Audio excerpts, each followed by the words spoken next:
The smoke of my burned home still clung to my hair the day she strutted into my courtroom as if she owned the place. I sat there on the bench, black robes heavy on my shoulders, gavel resting in hand, staring at the woman brazen enough to set fire to a federal judge's house. My house. My sanctuary. My memories. The sheer audacity of it made my jaw tighten. Her name. Brin Ashworth Sterling. Her mistake. Thinking she could intimidate me by torching everything I loved. See, when you burn a judge's home, you better hope she never gets the chance to return the favor in the courtroom. Because what I was about to serve wasn't revenge, it was justice plated like a full-course feast, garnished with prison time. This HOA, Queen Bee, thought Arson would silence me. Instead, all she did was ignite a blaze inside me hotter than the fire she set. That fire was about to consume her empire of fraud, intimidation, and lies. I had every receipt, every illegal fine, every fraudulent claim stacked neatly in my files. She had no idea the storm she'd walked into when she dared step into my courtroom. But before we get to that showdown, let me take you back to the months before my home turned into a crime scene. 6 months earlier, I was just Miriam Blackwood. Federal judge. Widow. Hollowed out from grief. I had just buried Harold, my husband of nearly 3 decades, after cancer ate away at him piece by piece. 28 years of marriage gone in the span of months. The house we shared, a 1940s craftsman in Pinewood Estates, felt like a tomb. Empty hallways. His coffee mug still on the counter. Roses in the garden blooming without the man who had tended them for 15 years. Pinewood used to be the kind of place where retired teachers grew dahlias and blue-collar families raised kids who played in driveways. But times change. Money rolled in, and with it came 3-car garage McMansions, wine cellars, and residents who treated community standards like a weapon. And leading the charge in this suburban invasion was none other than Brin Ashworth Sterling. If you've ever met an entitled suburban tyrant, you know the type. But Brin was the deluxe edition. Designer yoga sets. A silver Tesla worth more than most salaries. Always clutching some overpriced smoothie while lecturing everyone else on how to live. 45 years old with a god complex. 2 years in Pinewood, and she'd already declared herself savior of the neighborhood. Translation, she wanted the undesirables gone. My first run-in with her happened when I was building Harold's memorial fence. Harold and I had planned it during his last months, a 6-foot privacy barrier so we could sit in peace, drink coffee, and watch the sun rise without curious eyes peering in.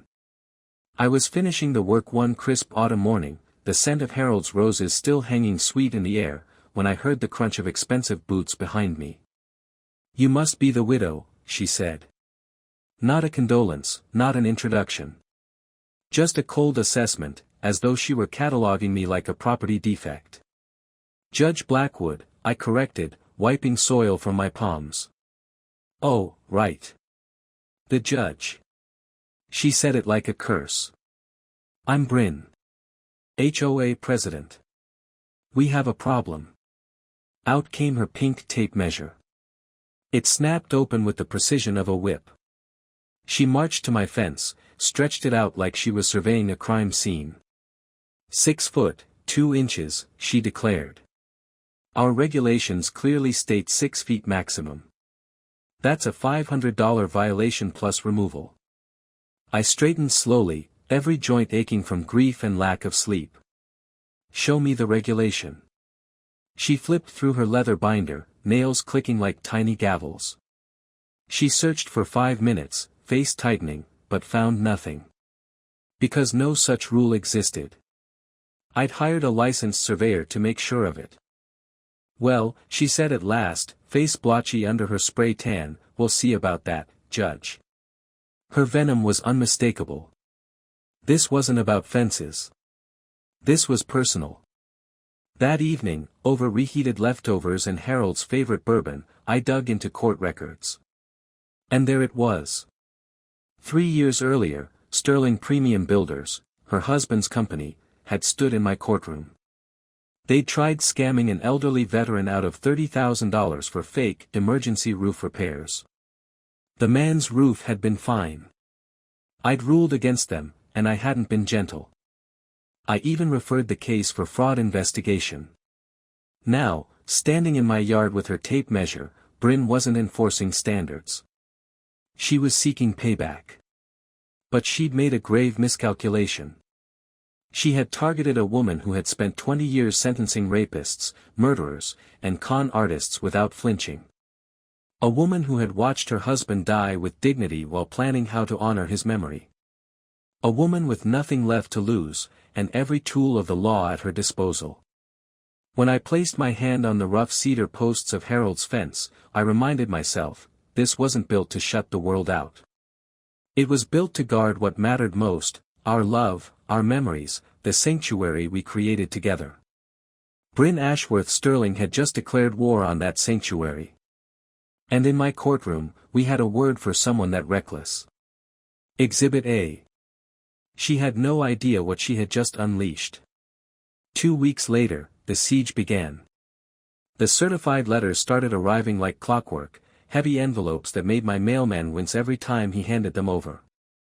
In just 10 days, I received 7 separate notices, each one more absurd than the last. Violation number 1, unauthorized decorative element. The so-called offense? Harold's memorial stone. A simple granite marker that read in memory of love that grows eternal. According to Brin, grief didn't align with Pinewood's uniform landscape aesthetic. Violation number 2, non-compliant mailbox color. My black mailbox had been there since Reagan was in office. Suddenly, it was creating visual disharmony. Violation number 3, excessive bird feeding. Harold loved cardinals. He said their red feathers reminded him that even grief could hold beauty. I kept a single bird feeder for them.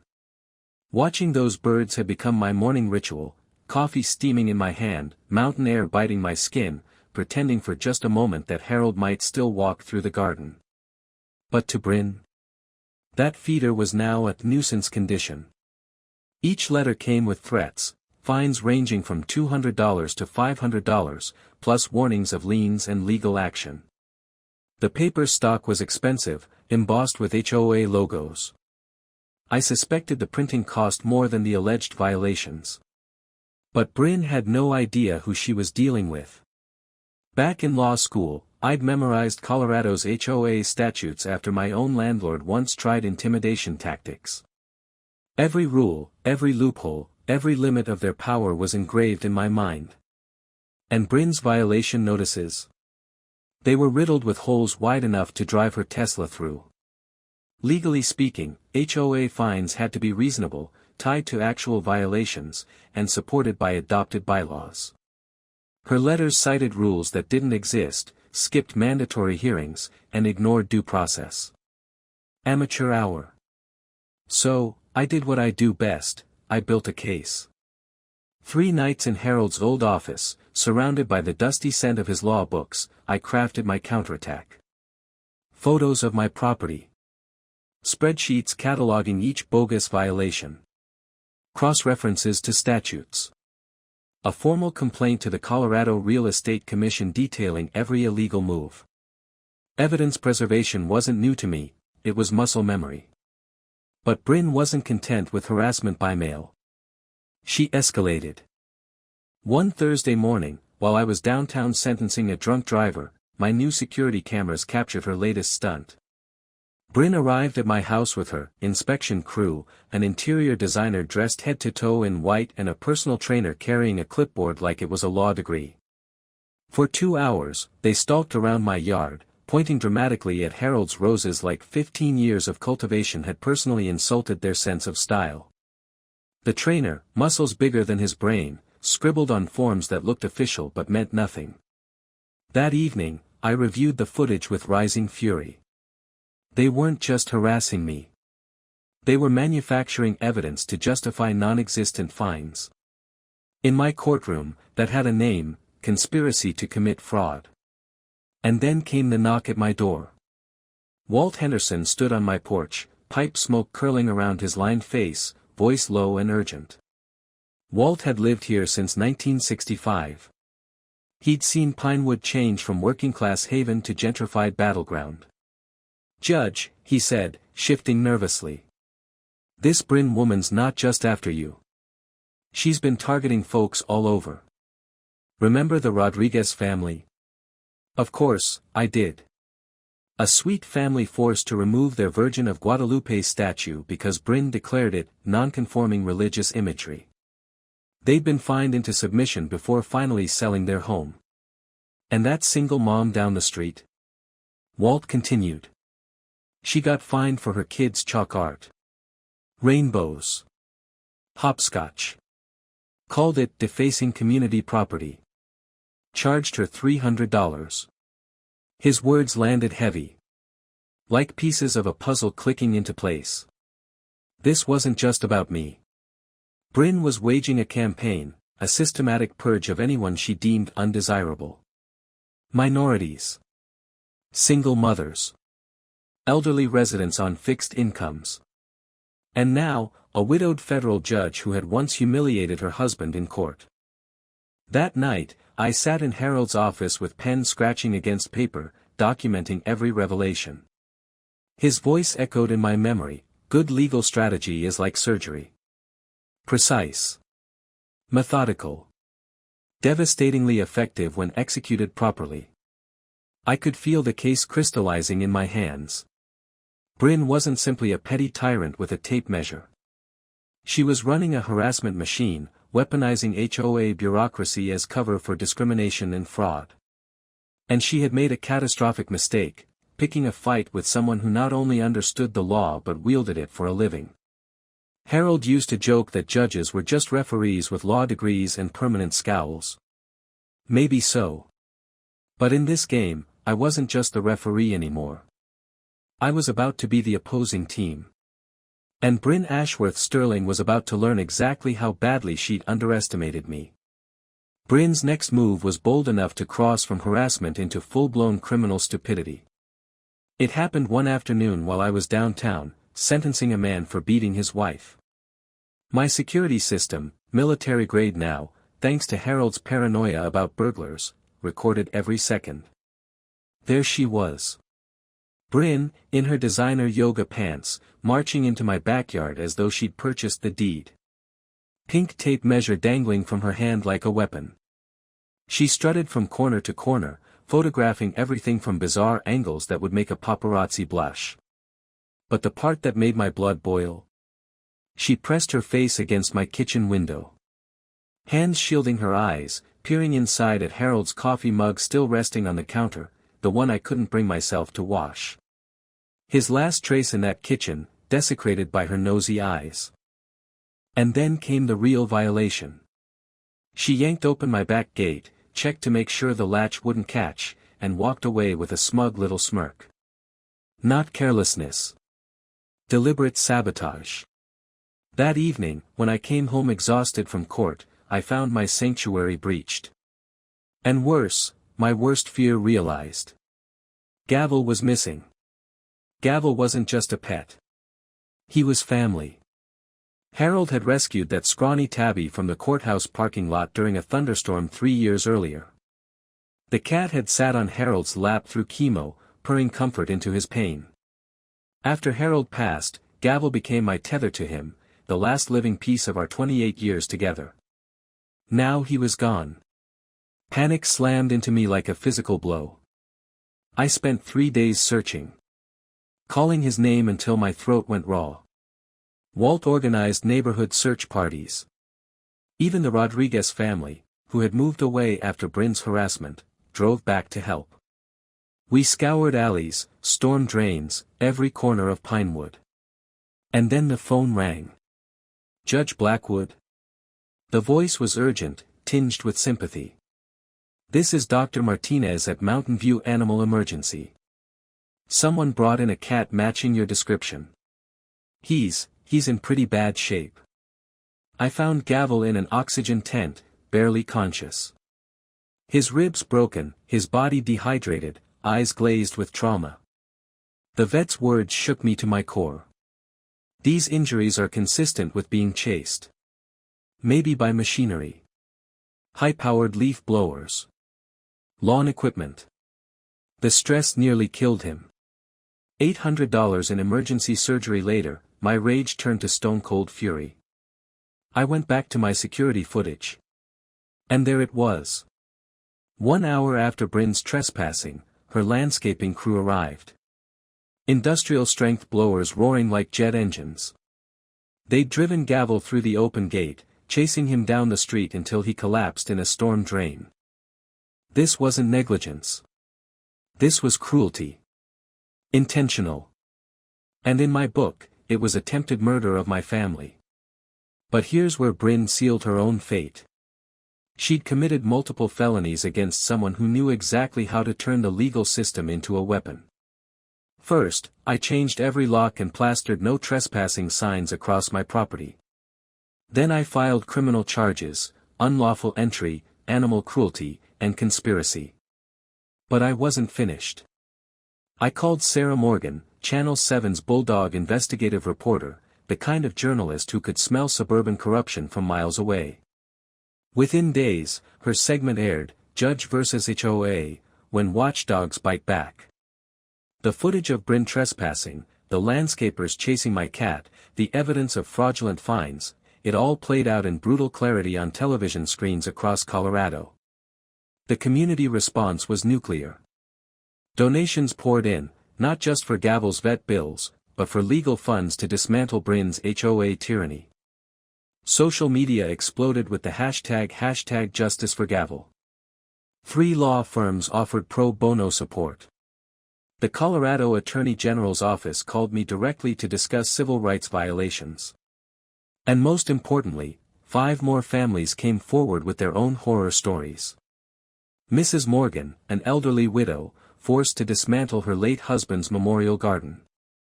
The Johnson family, fined into bankruptcy for installing a wheelchair ramp for their disabled son. Others too, each one revealing a pattern of cruelty dressed up as enforcement. The puzzle pieces were coming together. But the real turning point came when I dug into Colorado's statutes late one night. I found something powerful. A provision buried deep in property law: unlawful entry with intent to intimidate carried the same penalties as burglary. Add in animal cruelty. Stackable with conspiracy charges if more than one person was involved. Brin's landscapers hadn't just harassed me. They'd committed crimes that could qualify as federal RICO predicates. That evening, Gavel purred weakly against my chest for the first time since the attack. His small body vibrated with fragile life, and I swore to him, swore to Harold, that I would not stop until Brin paid for every ounce of pain she caused. The click of my keyboard echoed through Harold's office as I began drafting complaints that would dismantle her empire piece by piece. Brin had escalated the war. And now, so would I. This wasn't HOA harassment anymore. This was a federal case in the making. Brin had crossed the line into felony territory, but she didn't seem to realize it. Or maybe she did, and thought she could spin her way out of it. Sarah Morgan's Channel 7 exposé dropped like a bomb. Judge vs. HOA, When Watchdogs Bite Back. The footage was damning: Brin trespassing through my backyard, tape measure flashing like a weapon. Her landscaping crew terrorizing my cat through the open gate. The fraudulent violation letters stacked like a paper mountain of evidence.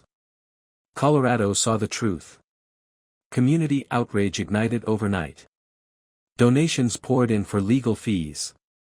Social media raged under the banner #JusticeForGavel.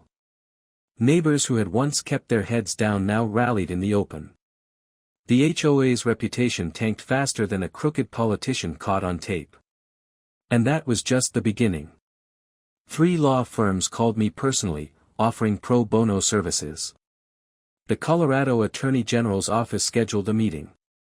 And, most importantly, 5 more families stepped into the light with their own horror stories.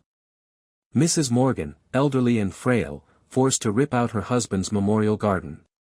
The Johnsons, bankrupted after being fined for building a wheelchair ramp for their disabled son. Other families too, each one with paperwork, photos, and scars to prove it. The pattern was undeniable. This wasn't just harassment. It was a systematic campaign targeting minorities, widows, the elderly, and the vulnerable. And Brin had just made the mistake of pulling a federal judge into the middle of it. I wasn't the only one paying attention. 3 days after the exposé aired, salvation arrived at my doorstep disguised as a silver-haired woman carrying a tray of cookies. "Judge Blackwood," she asked politely, hands trembling slightly from age. "I'm Patricia Donnelly. I think you'll want to see this." At first glance, Pat looked like every sweet retired librarian you've ever met. Sensible cardigan. Orthopedic shoes. Soft-spoken voice. But once she sat down at my kitchen table and spread photographs across the wood like poker cards, I realized who she really was. Pat Donnelly. 25 years with the FBI. Financial Crimes Unit. Sharp as a scalpel. "Meet Bethany Sterling," she said, sliding the first photo across. A Phoenix driver's license. Brin's face, different name. 3 insurance claims in 2 years, flood, electrical fire, vandalism. $400,000 in payouts. All before a grand jury could convene. Next photo. Rebecca Ashworth. California license. Same woman, new identity. Another string of suspicious insurance events. Third photo. My hand froze. A prison ID. Detroit, 2010. Name, Sandra Mackenzie. Same face. Same eyes. A fraudster who'd supposedly vanished after serving federal time. Pat leaned in. She's a professional community destroyer. 6 identities. 4 states. Same pattern. Move in, terrorize residents, drain HOA funds, and torch properties for insurance payouts. The horror settled over me like a burial shroud. All this time, I'd thought Brin's vendetta was personal, revenge for the case I'd ruled against her husband. But Pat's evidence proved otherwise. My fence, my fines, even gavel, they weren't just spite. They were smoke screens. Here's the kicker, Pat continued, her voice crisp and controlled. She filed her current homeowner's application under a false identity. That's federal mail fraud.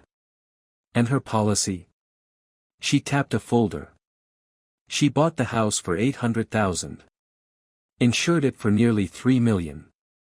Lied about previous claims, lied about her history. Federal prosecutors will salivate over this. I thumbed through the paperwork, each page a dagger. False statements. Fake histories. Fraud layered on fraud. Pat's eyes sharpened. She's not harassing you because she hates you, Judge. You're the distraction. While you're busy fighting bogus HOA violations, she's siphoning funds and setting up the next accidental fire. The revelation knocked the air from my lungs. This wasn't petty vengeance. It was organized crime. That night, Harold's office became a war room. Files stacked high. Photos pinned across corkboards. Bank records showing $340,000 missing from HOA emergency accounts. Insurance applications filled with lies bold enough to trigger felony charges. Brin hadn't chosen me because of Harold.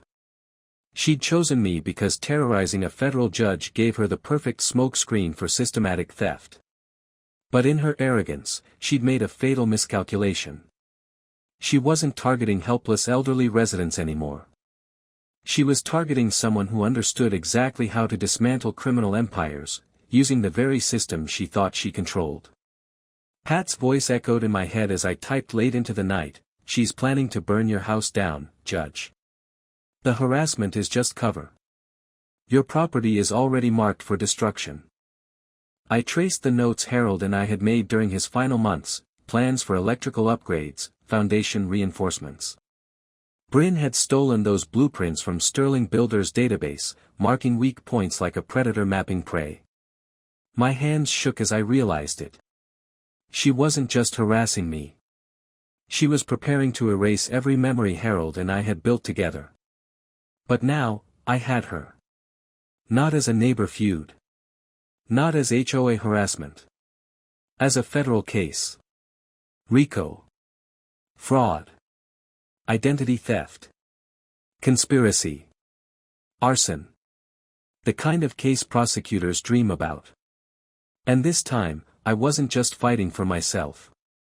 I was fighting for every family she had destroyed. The folder Pat slid across my kitchen table felt heavier than a death sentence. Inside were documents that turned my nightmare into something much bigger than a neighborhood dispute. "Judge," Pat said, her voice steady with 25 years of FBI authority, "what I'm about to show you changes everything. Brin Ashworth Sterling doesn't exist." The first photo was a California license. 2018, name, Rebecca Ashworth. Same sharp cheekbones. Same smug smile. The second, Arizona license.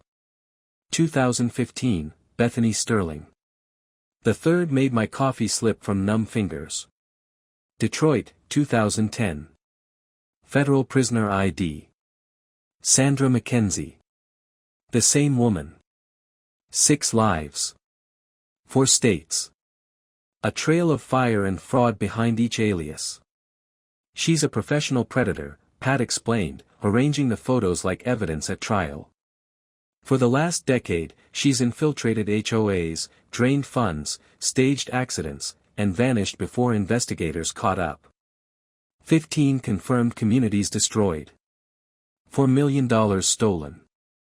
I felt the horror bloom in my chest. How many families? At least 200 displaced, Pat said quietly. Elderly residents driven out by fines. Minorities targeted until they sold. And in Sacramento? 3 families left homeless after the community center conveniently burned. The bile rose in my throat. This wasn't just personal harassment. This was a nationwide crime spree hiding in plain sight. Pat wasn't finished. She spread architectural blueprints across the table. My house.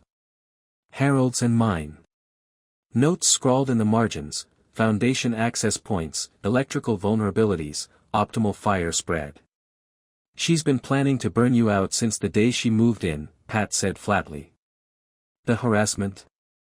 Smoke screen. The real goal? Insurance fraud. Harold's upgrades made your property worth more dead than alive. I stared at the plans, my hand trembling as it traced Harold's handwriting. Work we'd done together during his final months, our last project, turned into fuel for Brin's scheme. Pat leaned back, her expression grim. And there's more. Sandra McKenzie was supposed to be in witness protection after testifying against a Detroit fraud ring in 2012. She vanished from the program in 2015. Which means your neighbor is not just a criminal, she's a fugitive using stolen identities under federal protection. The implications crashed over me like a gavel to the skull. Insurance fraud. Identity theft. Witness protection violations. Civil rights abuses. This wasn't neighborhood politics anymore. This was life sentence territory. By Thursday, my kitchen looked less like a home and more like a federal task force office. Evidence boxes stacked along the walls. Photos taped across cabinets. Financial records spread across Harold's old table. Pat sat with me, chain of thought sharp as ever despite retirement. But we weren't alone. Rebecca Morgan arrived from Denver, a former federal prosecutor turned white-collar defense attorney. Sharp suit, sharper mind. She'd never lost a RICO case. "Judge," she said, spreading color-coded flowcharts across the table, "this isn't about HOA harassment anymore.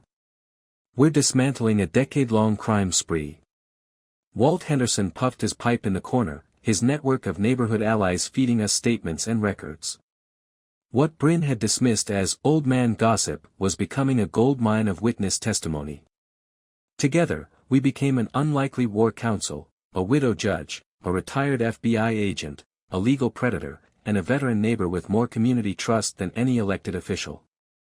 And we had a plan. Rebecca outlined it with the precision of a surgeon.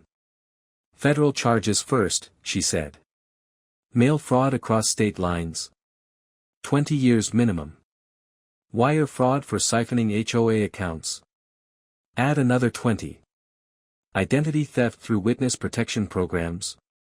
10 years mandatory. And RICO conspiracy. Life without parole. She tapped her pen like a scalpel. We're not just prosecuting her harassment of neighbors.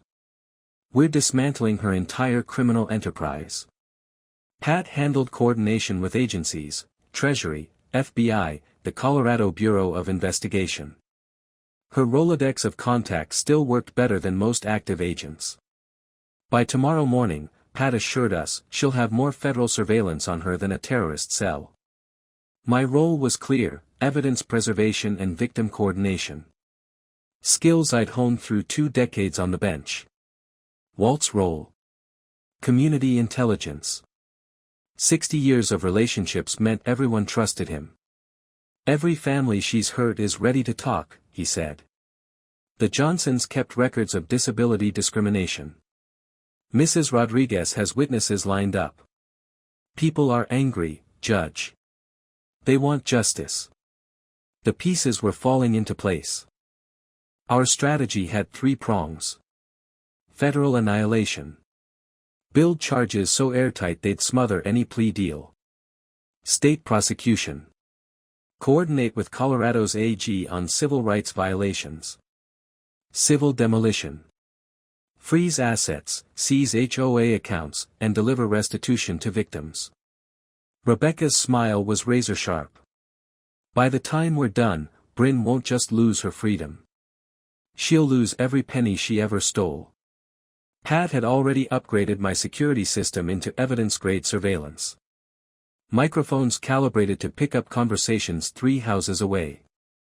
Cameras adjusted for courtroom clarity. Here's the beauty of it, Pat said, testing the equipment. She's still committing fresh crimes while we build the case. Every fake fine, every fraudulent notice, every bank transfer, it's all real-time evidence.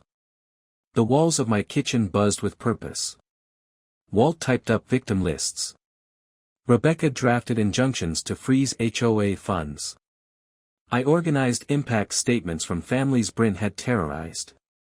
By midnight, we had transformed my grief-soaked house into a command center of justice. Harold once told me patience wasn't just a virtue, it was a weapon when wielded with precision. Now, with Pat's surveillance, Rebecca's legal firepower, and Walt's neighborhood network, we had patience sharpened into a blade. Tomorrow, Brin would wake up thinking she was still the queen of Pinewood Estates. But the truth? She was about to find herself queen of nothing, stripped bare, shackled by federal law, and buried under evidence so overwhelming her smirk would finally vanish. Brin's desperation shifted gears from harassment to terrorism. It happened on a Tuesday afternoon, while I was downtown sentencing yet another domestic abuser. My public court schedule made me predictable, and Brin clearly thought she could use that. At 2:47 p.m., my military-grade security cameras captured the start of her biggest mistake yet. Unmarked trucks rolled into Pinewood. Men in coveralls unloaded equipment with the efficiency of professionals. But these weren't landscapers. They were arsonists. Their purpose was clear in every movement: laying accelerant highways around my foundation, attaching hidden propane connections near electrical panels, and stacking dead brush in patterns designed to spread fire straight into Brin's own property. The plan was chilling in its precision. Set my house ablaze, let the fire leap to hers, and cash in on millions in insurance. And the crowning insult? Brin herself arrived with a Channel 7 crew in tow. Community safety is my only concern, she told Sarah Morgan, standing over accelerant her own crew had planted. When public officials ignore fire hazards, innocent neighbors pay the price. The brass balls on that woman. Staging her own crime scene while cameras rolled. But she hadn't counted on the army of eyes watching her every move. Walt Henderson snapped photos from 2 blocks away. Mrs. Rodriguez, back in town to testify, recorded license plates. Even our mailman documented suspicious activity as he delivered what turned out to be the last envelopes my house would ever receive. And then Fire Marshal Jake Morrison arrived, at Brin's request, no less. 30 years of arson investigations had sharpened his instincts to surgical precision. He took one look at the accelerant trails and shook his head. "Judge," he said quietly, kneeling to examine the soil. "This isn't negligence. Someone's setting your house up to burn. Premeditated murder disguised as accident." Soil samples later confirmed it, professionally applied accelerants, propane lines rigged to look like electrical faults, placement patterns matching insurance fraud playbooks. Whoever orchestrated it knew fire science, knew how to make a blaze look accidental, and knew how to maximize payout. But their fatal flaw? They underestimated Morrison. When Morrison refused to condemn my property based on planted evidence, Brin made her most catastrophic error yet. His body camera caught the entire exchange. "Inspector," she said sweetly, sliding a thick envelope across his clipboard, "surely we can resolve this efficiently. Community safety requires proper documentation, and I'm sure you understand the importance of cooperation. A bribe. Plain as day." And Morrison's response sealed her fate. "Ma'am," he said evenly, "bribing a public official is a federal felony. 10 years minimum. And you just did it on camera." Her face froze in shock, caught forever in high definition. That envelope, stuffed with cash, transformed misdemeanor harassment into federal corruption. A new stack of charges piled onto her already teetering empire. The community reaction was volcanic. Pat's surveillance network discovered similar arson setups at 3 other homes, each belonging to elderly residents or minority families. Federal agents descended on Pinewood like a swarm of hornets, documenting accelerant trails, photographing propane rigs, and interviewing terrified residents. The pattern was undeniable. This wasn't isolated harassment. It was systematic terrorism. Rebecca Morgan's legal strike hit the same night. Federal warrants were issued for Brin, her husband, and their entire crew. Bank accounts frozen under RICO provisions. Sterling premium builders placed under federal asset forfeiture. Every penny they'd stolen was now earmarked for victim restitution. But the sweetest irony? The very evidence Brin had planted to frame me became the forensic proof that convicted her. Her bribery attempt became the nail in her coffin. Each crime stacked neatly on the others, like dominoes falling toward life without parole. That night, I sat in Harold's chair, surrounded by evidence that smelled like smoke and justice. The acrid stench of accelerant still clung to the air, but it no longer smelled like fear. It smelled like the end of Brin's empire. My hands trembled as I realized how close I had come to dying in that house, Harold's and mine, the place where we had dreamed of growing old together. Brin hadn't just planned theft. She had planned to erase me, body and all, in a blaze disguised as bad wiring. But her arrogance destroyed her. Every accelerant trail became federal evidence. Every fake violation became proof of conspiracy. Every bribery attempt became a felony punishable by decades. And now, with federal surveillance humming quietly outside, I knew the endgame was inevitable. Harold used to say justice delayed wasn't justice denied. Sometimes it was justice being sharpened to lethal precision. Tomorrow morning, Brin Ashworth Sterling would wake to discover the truth. She hadn't just picked a fight with a grieving widow. She had waged war on the federal government. And that war was about to crush her. The blast ripped me from sleep at 3:17 a.m. I wasn't at home. I'd been staying in Walt Henderson's guest room ever since the fire marshal confirmed Brin's planted accelerants. My house wasn't safe. Not for me. Not for Gavel. Not for anyone. But that night, Walt's walls shook like an earthquake. His window flashed orange, brighter than sunrise, hotter than hell. I ran to the glass and saw it, my home of 28 years erupting into a towering inferno. Flames clawed at the sky, turning midnight into daylight. The kitchen where Harold and I had planned our retirement. The bedroom where I held him through chemo. The garden where his ashes rested among roses he had nurtured for 15 years. All of it vanished in fire. Neighbors poured into the street, clutching blankets, coffee mugs, and each other. The air reeked of accelerant and burning memories. Denver fire trucks surrounded the block, their lights reflecting against walls of flame. The blaze was so intense they had to create a 3-block perimeter just to contain it. And as I stood barefoot in Harold's old bathrobe, I realized Brin hadn't just wanted to ruin me. She had wanted me dead. Federal arson investigator Marcus Webb arrived before dawn. His face was grim as he studied thermal imaging.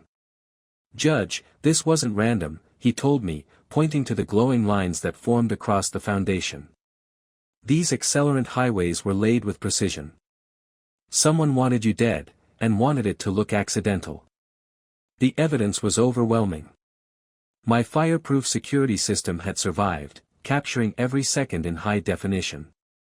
Footage showed Sterling Premium's crew entering my property at 2:45 a.m. Brin's husband followed at 3:10, carrying accelerant canisters. By 3:15, the propane rigs were live. By 3:17, my house was gone. But the smoking gun came from a different source altogether. Insurance investigator Jennifer Park arrived mid-morning with a folder that nearly made my knees buckle. "Judge," she said, handing me paperwork, "you're not going to believe this. Brin filed a preliminary damage claim at 2:30 a.m., 47 minutes before the fire actually started." Her voice sharpened. "She submitted evidence claiming fire spread from your property before your property was even burning. That's not foresight. That's premeditated fraud. It was the kind of mistake only arrogance produces." Brin believed her scheme was so airtight she didn't even bother hiding her timeline. Now it was documentary proof of premeditated arson. The community's fury boiled over. Neighbors wrapped blankets around me, pressed steaming mugs of coffee into my hands, and cursed Brin's name with righteous rage. Mrs. Rodriguez grabbed my fingers with tearful conviction. "Mi hija," she whispered, "she tried to kill you. We all saw it. We all knew." And then came the moment that would go down in federal prosecution legend. Brin actually showed up at the fire scene. At 4:30 a.m., she strutted up in designer athleisure and a full face of makeup, crocodile tears painted on her cheeks. Cameras rolled as she delivered a performance worthy of an Academy Award. "This tragic accident," she told Channel 7, "reminds us why strict safety standards are essential. Judge Blackwood's resistance to inspections may have contributed to this devastating loss." Her gall was breathtaking. Standing 50 feet from the house she had just torched, blaming me for my own destruction. What she didn't realize was that FBI microphones were capturing every word, every lie, every ounce of theatrical grief. Federal marshals were already drafting arrest warrants. And her performance, instead of swaying public opinion, became the final nail in her coffin. The financial investigation revealed the scope of her madness.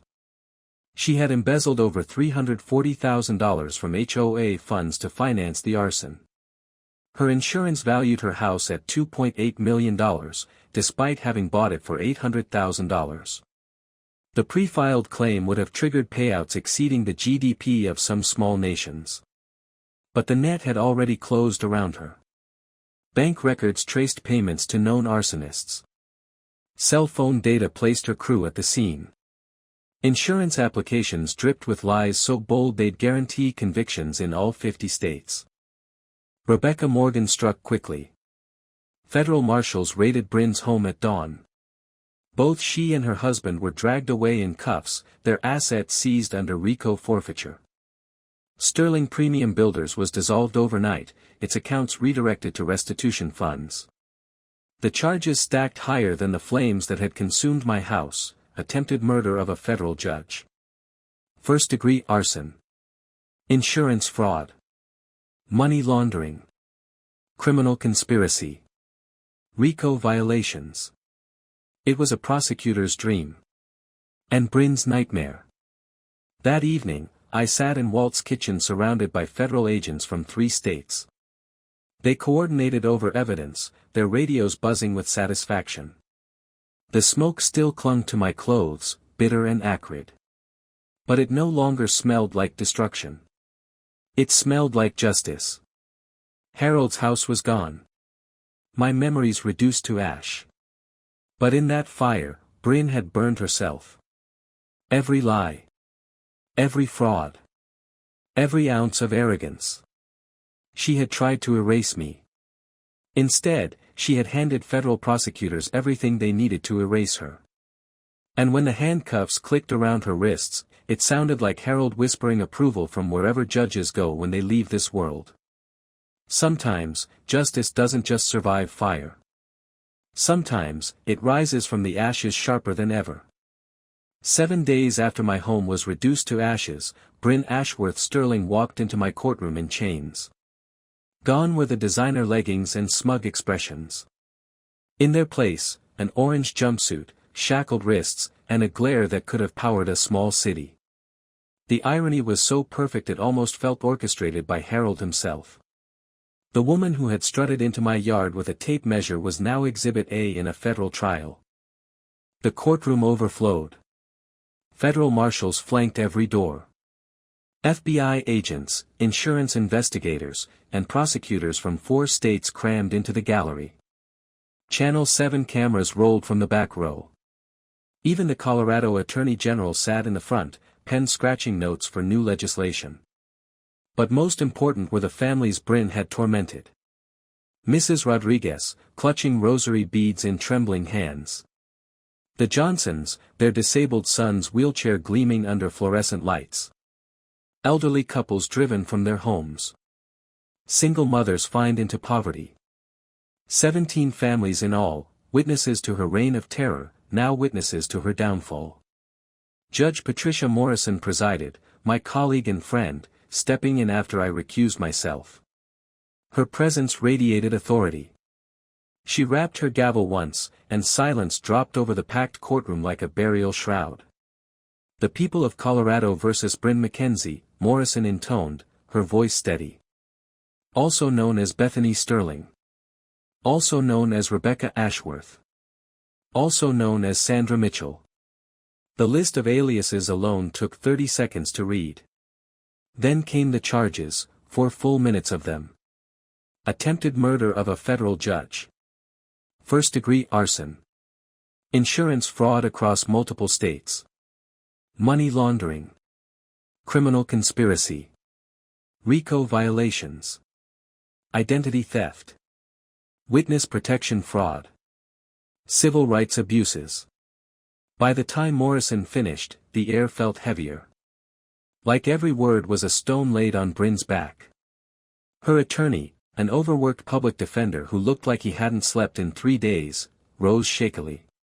Your Honor, the defendant maintains strong community ties and poses no flight risk. We request reasonable bond. The gallery murmured in disbelief. Then Federal Prosecutor Amanda Stevens stood.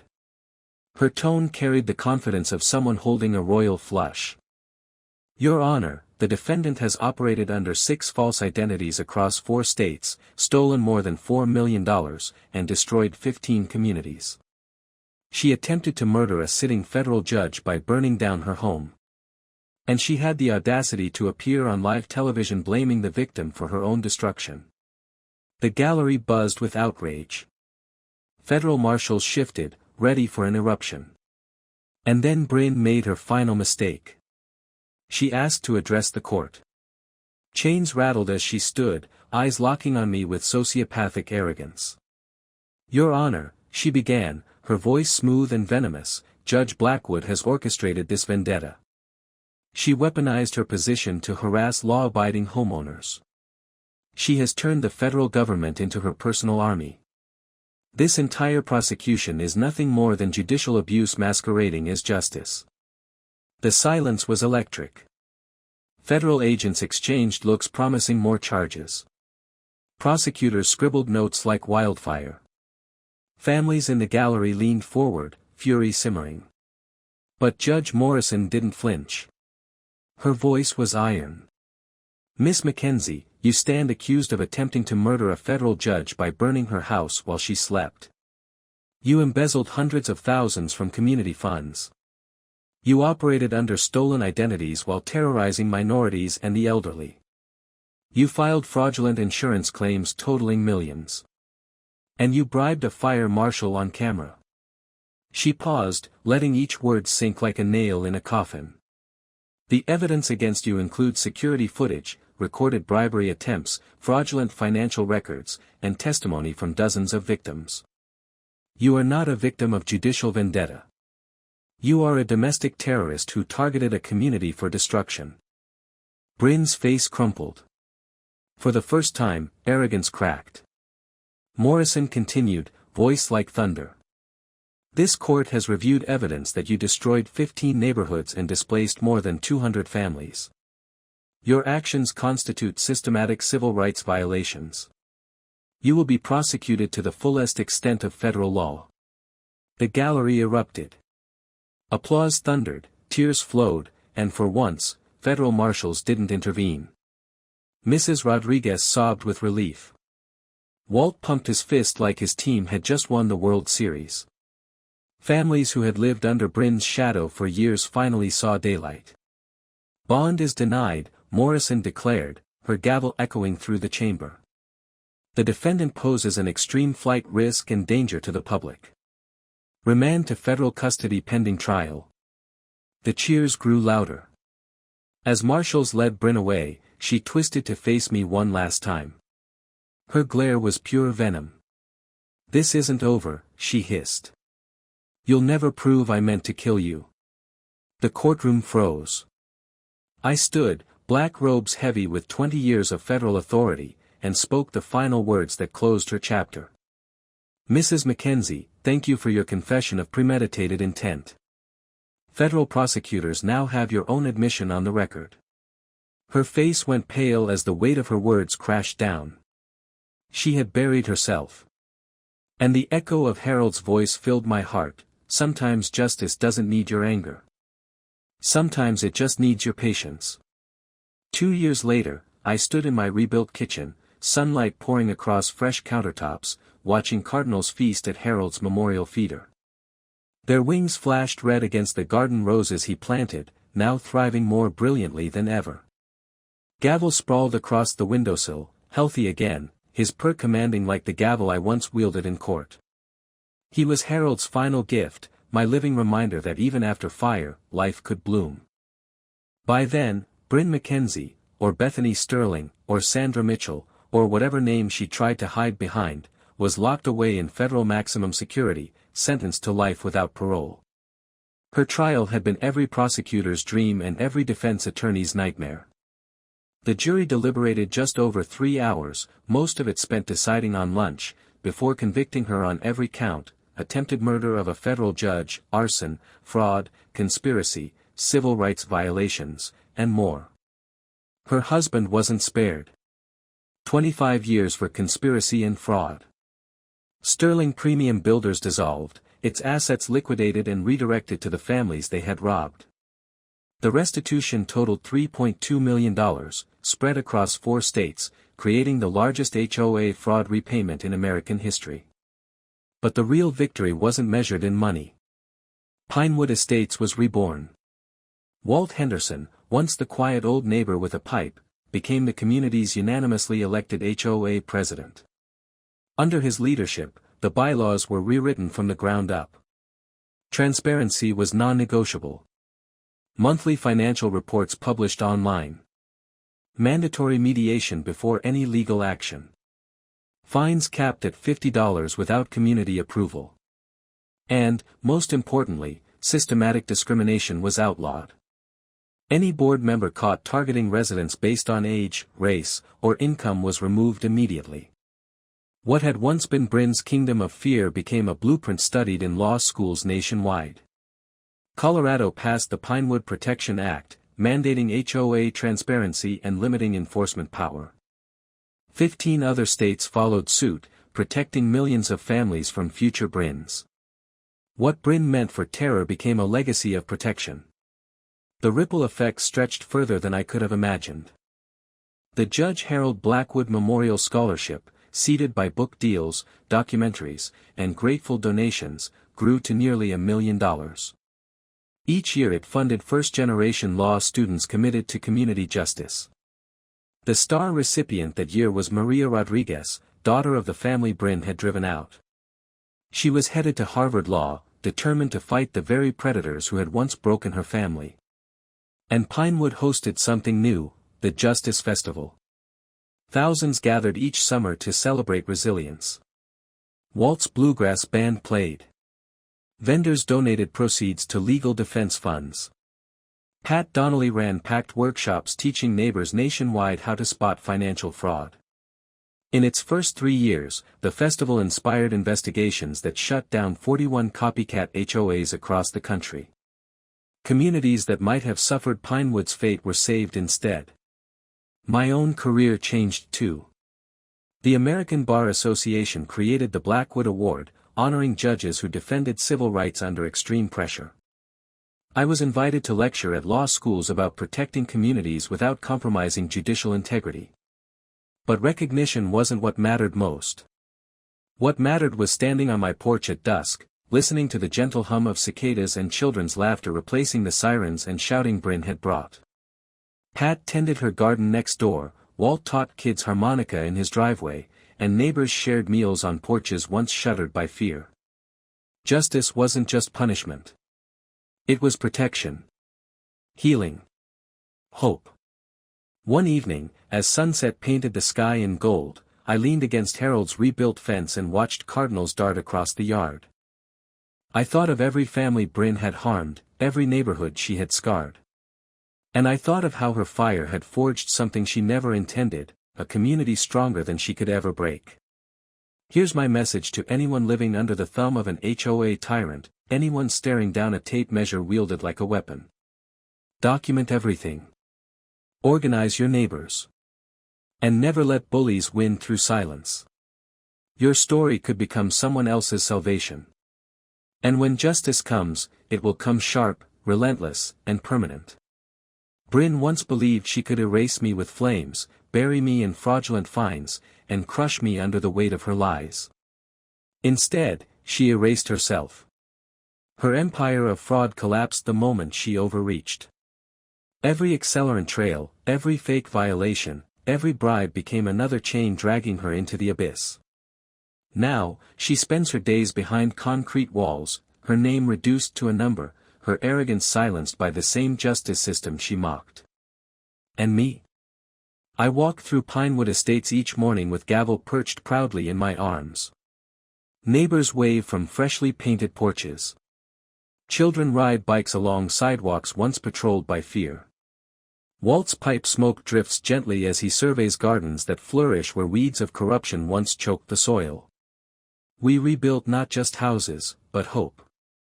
Sometimes justice looks like handcuffs. Sometimes it looks like restitution checks. But sometimes, the most powerful form of justice is the sight of families living without fear. Brin never understood that. She thought fear was strength. But she taught us something by accident, that communities, when pushed to the breaking point, can rise stronger than any single tyrant. Her fire did not destroy us. It tempered us. And the legacy she leaves is not fear, it is vigilance. The Pinewood Protection Act. The scholarships. The Justice Festival. Families nationwide who know now that they can stand, fight, and win. I close this chapter knowing Harold would be proud. The fence we built together may have burned, but the justice we stood for still stands unshakable. And for everyone listening, maybe you've faced your own Brin. Maybe you've been fined, harassed, or bullied by those who mistake paperwork for power. Hear me clearly, document every threat, unite with your neighbors, and never believe you are powerless. Because justice is not a myth. It is a promise. And sometimes, it rises from ashes sharper than steel. If you stood with me through this fight, do one thing right now, hit that like button, subscribe for more stories of justice, and share this video so others know they are not alone. Together, We turn stories of fear into stories of victory.